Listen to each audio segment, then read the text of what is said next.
We got Big Matt joining us right now. We got a lot of breaking news with Matt. Matt, I know, wanted to get some things off his chest. What up, Matt? We got some breaking news. Not breaking, but you got a little insight on this Big 12, Pac-12 thing. You guys may be going back home. Yeah, I mean, I told everybody what was going to happen. Good morning. Good morning. I told everybody it was going to happen. I was informed, as they say, very similar to the Dion thing. I kind of know what's going on up in Boulder before it happens. Look, man, in the words of Motley Crue, home sweet home, baby. So we get to go home. It's not the same conference, of course, but it's a better deal for Colorado from a standpoint financially, TV-wise, big time. The Pac-12 is crumbling. They don't have a TV deal. It takes us back to an area where the fan base is really comfortable. Everybody I've talked to is psyched about this. People did not like the move to the Pac-12. It was not good for the university at all. This is big time for Coach Prime and his staff. They're going to dominate, Texas. They're already recruiting the shit out of everyone. They are going to absolutely hammer the Big 12. They are going to hammer the Big 12 from a recruiting standpoint. I think they will dominate the recruiting trail. I could have sworn Prime did something in Dallas, but I can't remember what it is. I just think that this is a natural fit for CU. Back in the day, there was a push that we're a elitist West Coast school, and then right when we got into the Pac-12, we figured out quick. Well, I always knew we weren't that. They figured out quick that just wasn't the case. And look, the Big 12, with the exception of a couple places in the Pac-12, the Big 12 just cares more, bro. They sell out their stadiums. They give a shit. Every Saturday, in Ames, Iowa, it matters. Every Saturday in Manhattan matters. Every Saturday at Cal Berkeley just doesn't matter. Every Saturday at Stanford doesn't matter. Half the Saturdays at Arizona matter. Half the Saturdays at ASU matter. Maybe they come with us. I don't know. But I think this is an outstanding move for Colorado. I am so jacked that they did it. I'm even more excited that they took the leadership role here and got out in front of all the chaos that's about to ensue, because it is about to go down. And look, I just think that this is the Big 12, especially losing Oklahoma and Texas. If you look at the old Big 8 and the old Big 12 now, like Nebraska's gone, A&M's gone, Texas is gone, Oklahoma's gone, right? Missouri's gone, but they were never really there. Now I'm talking shit like I'm in the old Big 12. Right. Colorado and Oklahoma State are like the two programs now, with Kansas State, Kansas, and Iowa State, the original Big 8 blue bloods. And I think that those teams have a natural rivalry base that other teams don't have, and they can kind of, help the rest of the conference grow from the inside out, because I do not think they're done. I think the Big 12 is going to go to 20 teams, just like the Big 10 is going to go to 20 teams. And then the SEC and the ACC have got to get in where they fit in. What do you think, Coach? Shit, man. It's so bureaucratic now, man. The bureaucracy of this whole thing is kind of exhausting at some point, isn't it? I get it. Take the political part out of it. What do you think just about the move? Well, the Pac-12 is drowning in its own ignorance. So that's the problem. So that's the big problem, right? Like, the big problem is UCLA plays in the largest stadium in the country, and they fill it to 20% capacity. Yep. The Rose Bowl. It fits 120,000. You've never seen that in your life there. The Coliseum's like the third largest, sitting right up the street in LA where USC plays. They never even come close. And they're way more than UCLA as far as capacity, and they still don't come close to filling that old-ass Coliseum up. Right. So, like, what you said is so true. It's a West Coast thing. I don't care. It's from the northern part of Oregon or Washington to the southern tip where San Diego once played with the Chargers. Nobody cares on the West Coast. The weather's too nice for the most part. The women are better. The food is better. And there's more to do. You can snow. You can ski. Better at Cali than the Midwest? Nah, dog. The what? Nah, I'm all those. The who's better? All the fake titty bitches out in California, all the plastic hoes with fake asses. There's no way they're better than the Midwestern the big thick Well, Midwestern those are who you see. girls with big 40 million. There's 40 million of us to choose from. Come on, you don't see those Midwestern girls. There ain't nothing like them, dog. You're crazy. Midwestern values. They can cook. They can, you know what I mean? They might have a little belly, but they got enough ass to kind of balance it out. I've lived in the Midwest for a long time. Hey, Ben, Matt, I've lived in the Midwest for a long time. If you like 70s porn hairdos, go ahead and have at it. I don't know how we got to that point. I think that this is just the beginning, though, of a lot of movement to come. You know, Colorado was kind of at the forefront of the last expansion. Now they're at the forefront of this one. I think it's just what's happening in college football.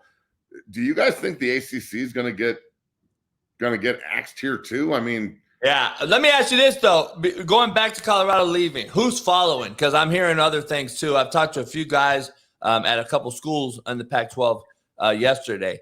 So it seems to me that Oregon may bounce to either Northern Big Ten country or can follow Colorado, and I think there's another suitor in Arizona as being the next one to fall. I don't know if you've heard anything, but there's going to be others that trickle down.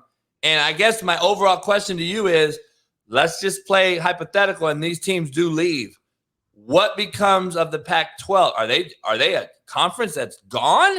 Like they can't compete with the SEC, the Big 12, the Big 10 with San Diego State and San Jose State. No offense to those programs. They're not Power 5 moguls with resources to compete with any of these guys. So what happens to the Pac-12, I guess, in the big picture of things, in your estimation? All right. So I'm hearing rumblings, and I was texting with coaches last night and trying to ask questions without asking the question, if that makes sense. And I was getting answers that aren't answers, which means yes. So I really think that I think Oregon and Washington are both gone. Where they're going is just a matter of question. I think Arizona State, and Utah are all gone. It's just a matter of where they're going. That's the question. And where they're going could be the Mountain West. I mean, I think Cal and Stanford could end up in an independence status, or I just don't see a conference where Cal and Stanford are in the same conference as Boise and San Diego State. I just can't see that with their. Those two are the only ones that could follow the Notre Dame model, but then they're not going to have the TV backing. Exactly. They don't have NBC. They're gonna turn into New Mexico State without a TV deal. So the situation is dire because the Pac-12 has allowed it to get to this point with just terrible leadership. Larry Scott should be ashamed of himself. I mean, has he even had one press conference? I heard he has. He's done a couple, but they're very ho-hum. It's like who's eating Gilbert's great up there trying to talk. Look, homeboy destroyed a conference. He brought in two teams. It was supposed to sign all this revenue and these TV deals. It never happened. He did not make as much money as he thought he was going to make, and it turned on him. And you lost a team that you brought in 15 years ago. That usually doesn't happen very fast. So let me dive deeper real quick so the common fan can grasp this. Kevin Warren got out and went to the NFL. He's back with the Bears or whatever. That's a telltale story to me. Like the Big Ten guy. The Big Ten guy. There's a lot of money in that position that he held in the Big Ten, especially when you're dealing with Ohio State, Michigan, Penn State, all these big blue blood schools. Right. For you to leave, Matt, and deal with the NFL GM and owner tells me a lot of things. Either he knows, A, what's coming down the pipe, B, what is going to become NCAA, Non-Carrying Nationals of America. I believe they're going to be done with football. I think these big-time schools are going to branch off and eliminate the NCAA. The NCAA is fucking barking up the wrong tree, and I believe it's starting with the discrepancy between the $8 million fine to Tennessee, the allowance of these visits that you can pay for $280,000 recruiting trips for Arch Manning, and then suspend a Harbaugh for 4 games for a fucking cheeseburger. That is what is going to start the NCAA, Non-Carrying Nationals of America, to break apart, because Sankey in the SEC land is going to lead this parade, a barrage of movement, and he'll be the one that leads this group of 5, whatever we end up doing. And Nick Saban country is going to control the narrative across the landscape. And that's my personal opinion. And I think it's a professional one. Good. I can't wait until it happens. I think there's going to be 3 20-team super conferences the way it's going. Hopefully 4, because then you're elevating teams and not cutting them.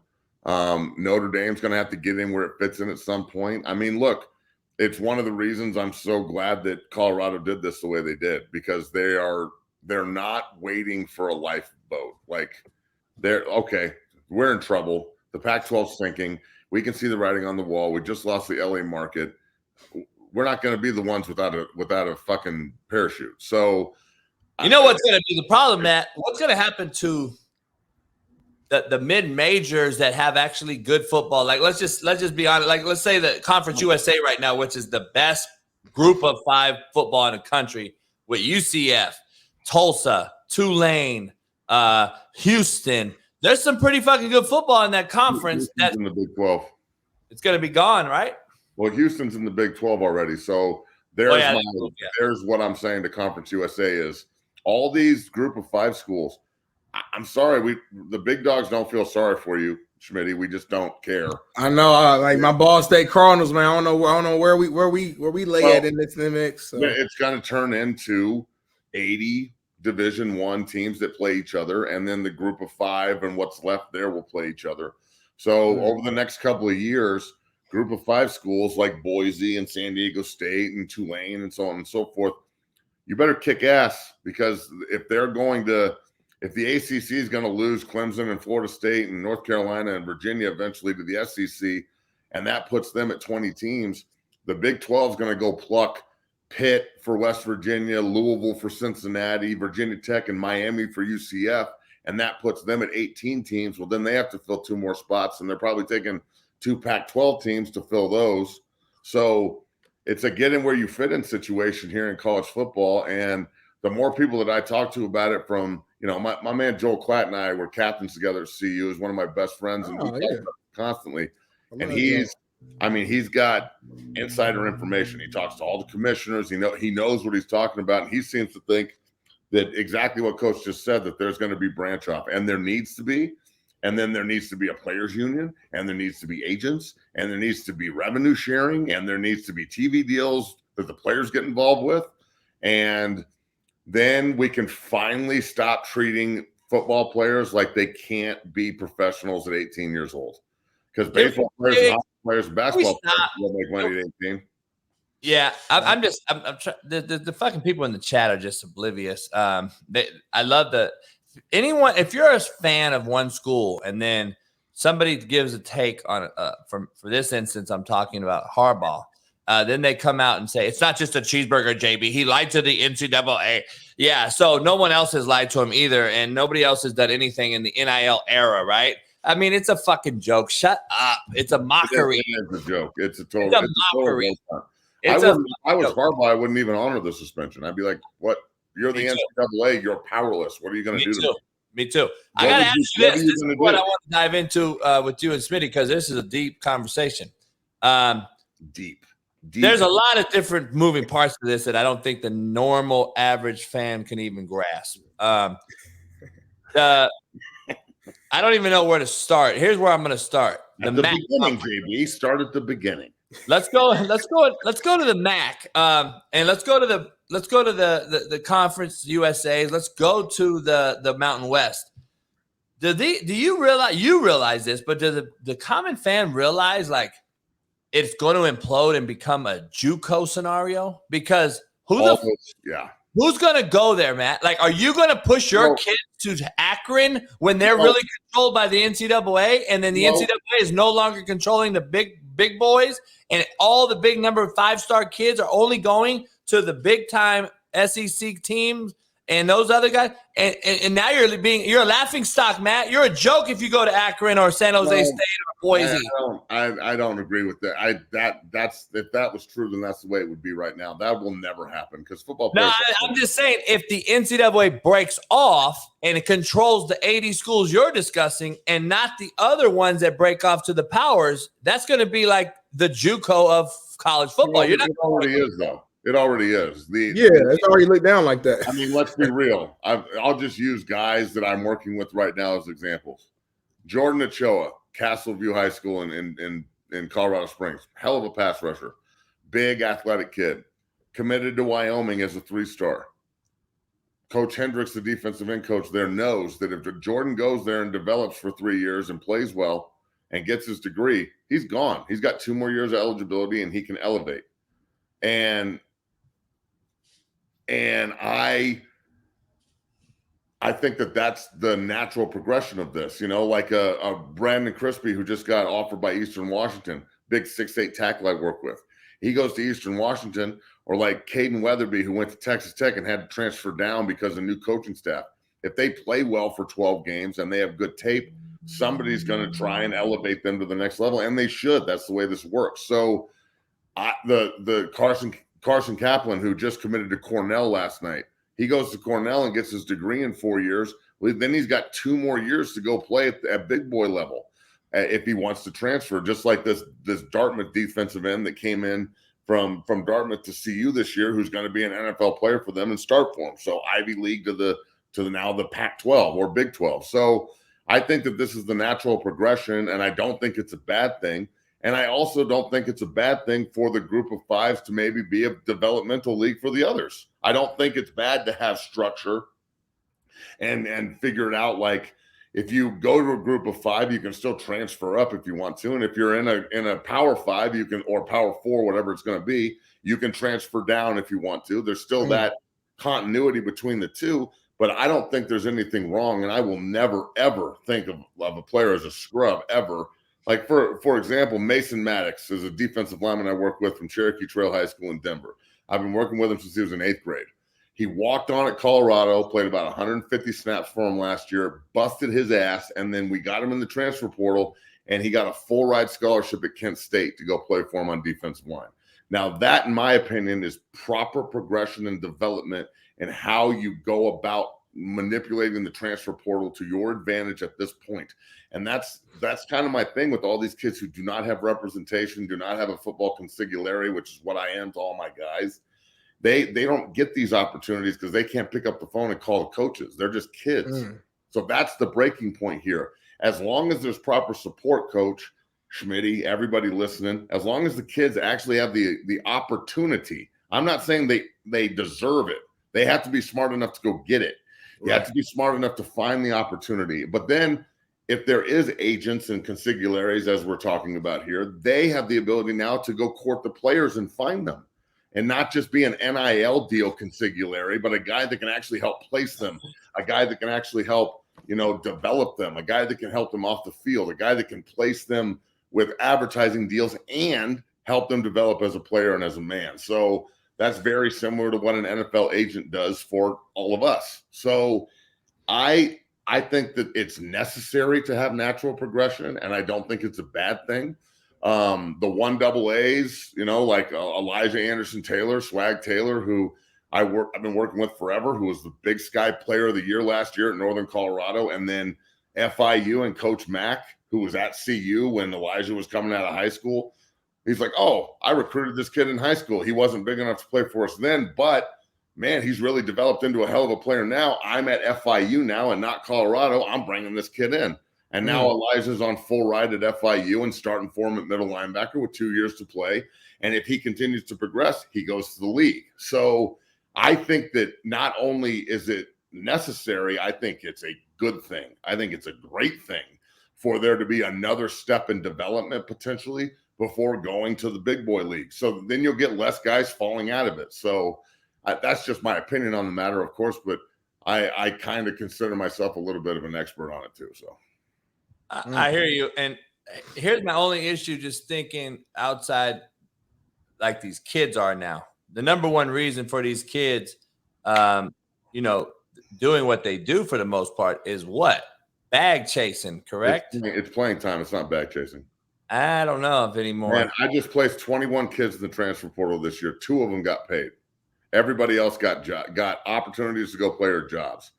Only and two of them. I agree. I see I know what you're saying, but I'm saying as far as if this thing breaks, not now, not currently. I'm talking about future, thinking futurely in the future. If this thing breaks off and the NCAA does go this way and the other schools stay this way, who really is going to try to go to a Boise when the bag's being placed in those big time schools? Because the resources, it doesn't matter if they want to go there, though. You got to get an offer still, right? Yeah, you got to be good enough to get it. It's the same as it is now. But that's why we're sitting in the portal, Matt. You know that. There's cats sitting in the portal because they think they should be somewhere they're not. Well, that, again, like I said at the beginning, it's on the individual to have somebody in his corner that says do it or don't. I told another 10 guys not to go in the transfer portal and to stay where they're at and earn it. And they listened to me, and they're all going to play this fall with opportunities maybe to do it again.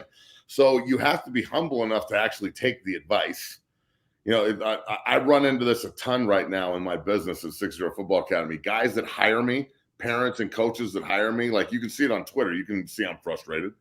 Guys and parents and players that hire me, and then they, you know I'm their answer to everything, and I've got all the answers when they're not offered. And then the minute they get offered or they commit, I don't know shit, and they stop showing up, and I didn't have anything to do with it.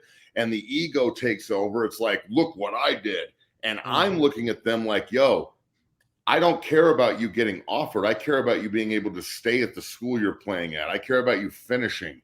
And I agree, JB, that there's a lot of kids that are a little fucked in the head when it comes to this. I get it. But there are also a lot that aren't. And I'm hoping that the ones that have figured this out can just set a good example moving forward for the ones that are trying to figure it out, because the other kids that are struggling with being able to finish or struggling with, you know, I think I achieved my goal, but oh my God, see, this is one of the few, sports is one of the few times in life where you achieve a goal and the next goal is monumentally harder. Yeah. You know what I'm saying? Like, I know that that's the way business works and you're always climbing the corporate ladder, but I think like a lot of times in business, as you go higher, you may make more money and it gets easier. Whereas in sports, I think the higher you go, the harder it gets for you to not only obtain that because you're getting older, but also, you know, trying to get that next contract, trying to get that next opportunity. There's always someone chomping at your heels that is younger and maybe a little hungrier and less beat up and so on and so forth. So I don't know, maybe it's a bad example, but I just think that the world that we're living in right now, especially with college football and all the money that's floating around, the ability for a player to understand the importance of having people behind him that can actually help him, as opposed to people behind him that are just trying to suck off of him, that's going to be a huge part of this. Because you guys, you two know this, and I know this. Coach, you know this better than anybody being a head coach in this business. The leeches. Oh my God, if there were leeches when you were coaching and you were playing and I was playing, imagine the leeches now, bro. They are everywhere, and they are sucking like Jenna Jameson in a 2002 porn.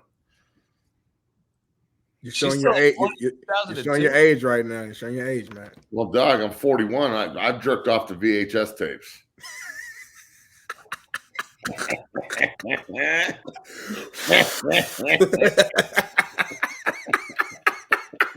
I had to blow on the cartridge to get it to work. Like,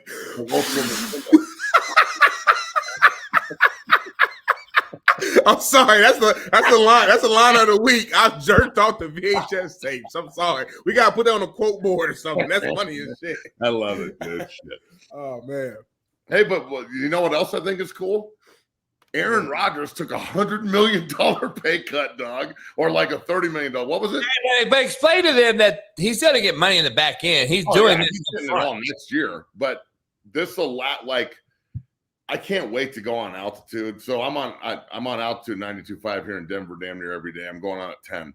I can't wait to talk about this in relation to Russell Wilson, because I played for the Jets and the Broncos. So I love my Jets.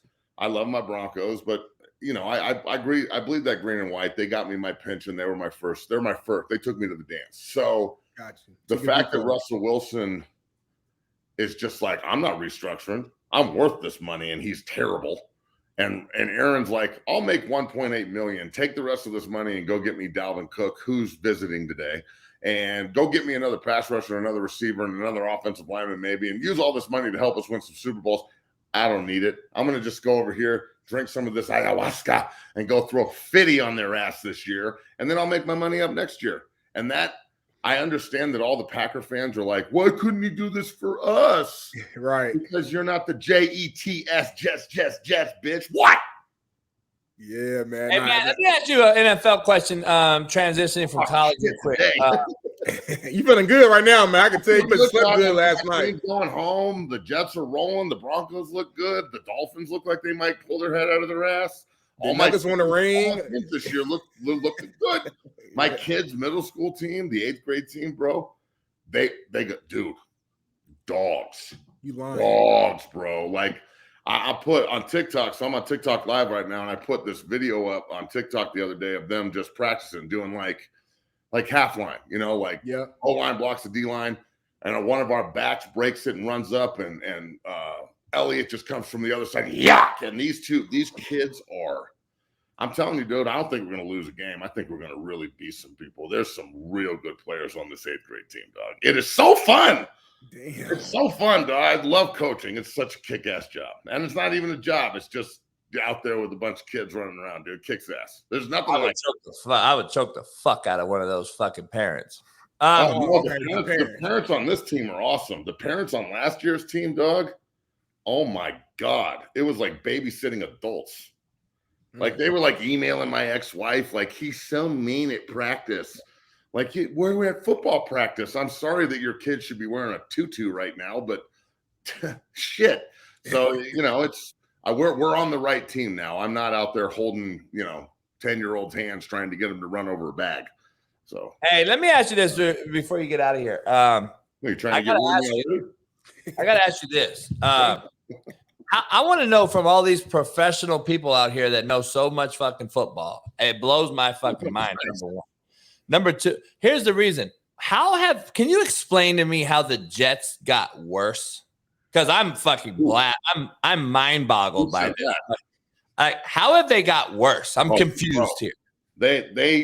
So look, I played for the Jets in the Favre era, where Herm was there my rookie year. We were coming off a divisional playoff loss to Pittsburgh on a field goal.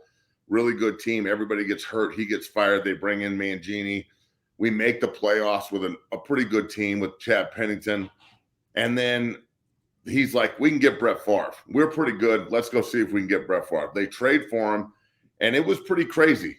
Like, it was like, oh my God, we got a chance to be really good. And then we didn't make the playoffs, and I got cut in the middle of the season and went to the Dolphins. It was kind of crazy.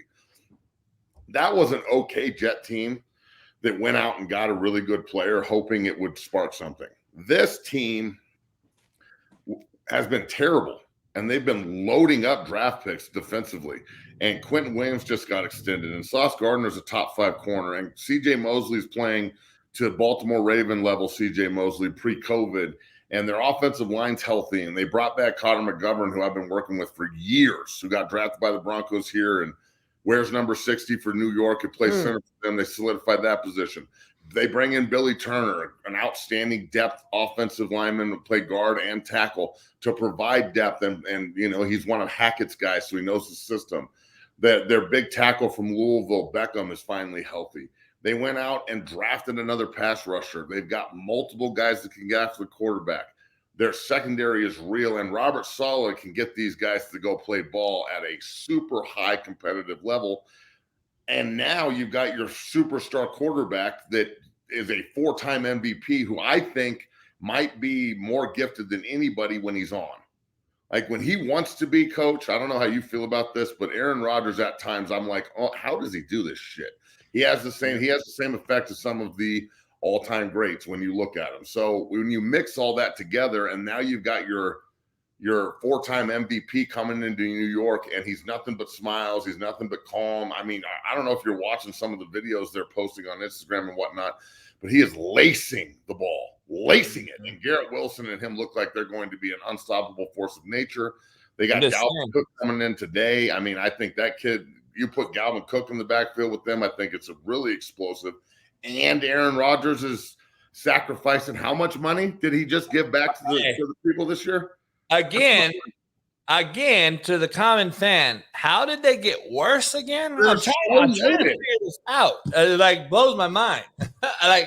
They're super loaded, and whoever said that is a Patriots fan. Well, it's all these mainstream media people that know absolutely fucking nothing, like Mina Kimes. So I can't wait. Until they play the Bengals for the AFC title game this year. Woo! Don't play with my heart, dog. That would be something else, man. That would be something. Let me ask y'all this real quick. Being devil's advocate, and first of all, I agree with all y'all, but just trying to bring another side to it. Is there any concerns at all that Aaron Rodgers is trending downward? I know last year wasn't his best season. There's so many factors that goes into that, obviously. But is there any? He is older. He's not young A-Rod anymore. Any way that you see a different version of Aaron Rodgers that actually is negative for the Jets? I mean, yeah, he could trend down. He's old. He hurt his thumb last year. It could happen. I don't think it will. I mean, judging by the guy I see on film and the guy that I'm, talking to the offensive lineman, the guy he is in the meeting room, and the offense, him and Hackett, it's like McGovern said they have reunited and brought the same continuity to this system that they had in Green Bay. So erase Aaron without Hackett and erase Hackett in Denver with Russell, and remember how good they were together for that 4 or 5 year period, whatever it was. And that's essentially where both of them are at comfort level now in New York. So if that's what we're getting with an offensive line that I think is going to be really, really good, and a running game. And then remember this stat, okay? When Aaron Rodgers has a defense that holds the other offense to 18 points or fewer, he is 90-11 or something, or 91-8 or some crazy shit. Yeah. That is unreal. And the Jets defense, I don't think that he's ever had a unit in Green Bay that good, even when they won the Super Bowl in 2010. They were good. They had Seawood and Clay and B.J. Raji, and they had dudes, but they weren't as loaded as this Jets defense is. I put it like this. I think this is the best chance the Jets have to be a Super Bowl contending team, like a Final Four or Super Bowl winner, AFC title game or Super Bowl or win it, those three options, since Joe Namath sold his soul to the devil for Super Bowl III and beat the Colts. Like that's for real. That is where I'm at right now. That's a good point. Now, last time Aaron Rodgers had a top 10 defense was he won a Super Bowl. Yep. You know what I'm saying? So I mean, and let me ask you this devil's advocate question. As you go on the altitude, and we got a little picture of you, I think, here. Oh no, that wasn't you, but we already talked about it. I had a picture of Matt. Ethan, did we have a picture of Matt? I got pictures of Matt. Matt, let me ask you this: if they are as loaded as I say they are, and you say they are, and I'm picking the Jets to do a lot of things, and I'm picking them to actually play in a Super Bowl versus Seattle this year. Having said that, what if they don't? Well, then what are you going to say about Aaron Rodgers? Because here's my question: if they make the playoffs, I'll be happy. Not satisfied, but I'll be happy. Go further. I think you got to go further to even be in the conversation because of what Tom Brady did year one after leaving his alma mater and going and winning one. I think Aaron has to have, if we're going to talk about the great Mount Rushmore of quarterbacks and have Aaron on it, he's going to have to do something where we're like, all right, Aaron, maybe it was Green Bay. Maybe it was this. Maybe. Okay, so you brought it up. So that's 4 spots. Who are you putting on the Coach JB Mount Rushmore for quarterbacks for 4 spots? And no order. Just give me your top 4. Yeah. Man, it's tough. Come on, go. I got my top 4. Go. Yeah, 4 Mount Rushmore QBs. 4. Brady because of what he's done. Brady's one. Montana. Brady, Montana. Who else you got? Fuck, man. For me, he was pretty good, but I don't think he can make the team. Who, Montana? Fuck, man. Who? Fuck, man. Dun, dun, dun, dun. Fuck, man. Aikman? Exactly, Aikman. See, you said it. I got Aikman on there. And then who's going to be on there? The fourth guy that never won or Brady, won? Montana, Aikman, and who? Marino? Just as far as just Phyllis I'd Rivers? probably say Elway because he got one done. Two. I'm just saying he got it done. So I'm going to say Elway. Four? Good man. Yeah. Okay. I would go Brady, Elway, Staubach, and watch this. And Mahomes. Yeah, he doesn't. He knows damn well. I'm going Brady, Montana, Marino, and Peyton Manning. I'm sorry, I put Peyton in there. Matt's gonna get Whitlocked. He's fuck with me. He knows goddamn well. Yeah, I was trying to bait you. I know. Matt would put Aaron Rodgers over Mahomes right now. Would he not? So actually, I would go Elway, Brady, Manning, Staubach would be mine. And I just loved Roger Staubach. That he was different. He was John Elway before John Elway. Yeah. Right now, Matt. Let me ask you right now. Your Mount Rushmore right now, 2023. That's currently playing. Give me your Mount Rushmore. So Mount Rushmore quarterbacks now. Yeah, like the top four quarterbacks right now. Top four guys playing. All right, Mahomes, Joey Ice, Rodgers, Mahomes, Joey Ice, Rodgers, and say Herbert. it. Yes. Over Allen, over Hurts, but Hurts is fifth. Allen's probably sixth. Yeah. All right, go Smitty. You're current right now. You're 4. I think Herbert's going to be. You might end up agreeing. Yeah, I'm huge on Jay Herbo, so I got. Although he plays for the Chargers, and what are the Chargers going to do? Everyone, they're going to Charger into the ground. So I got Mahomes, Joey B, Jay Herbo.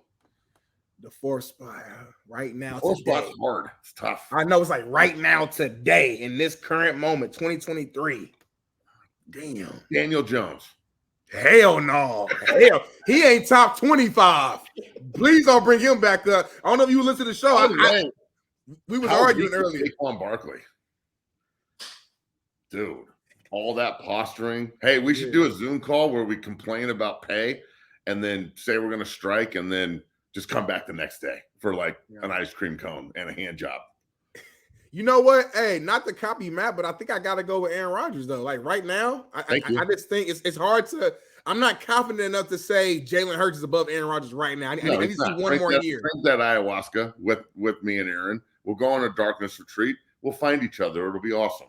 Right. Here's the 4 right now, and that's just projecting and what I've seen with my professional eye. This is what I say, son. I'm gonna go Burrow, Mahomes, Rodgers, and Trevor Lawrence. Nice. I'm not mad about that. Trevor Lawrence is that dude, bro. I rewatched last night at like 2 a.m. because I couldn't sleep. The Kansas City Jacksonville playoff game. Man, Trevor can really lace it, bro. That kid can play. He got a lot better as the season went on too. I'm expecting big things from them. Yes, sir. Matt, I appreciate you. Good luck on that. We'll get this clipped out for you today because we got a lot of Colorado clips to share. Big 12 is coming. Big 12, baby. Welcome home, baby. Let's go, Buffaloes. What prime time say? We coming. Hey, TCU also. Conference game now, huh, sucker? To Dallas we come. Dum, dum, dum, dum. The real Big 12 champs back in the house. I'll go get my rings. Lord of the Rings. Peace. Peace.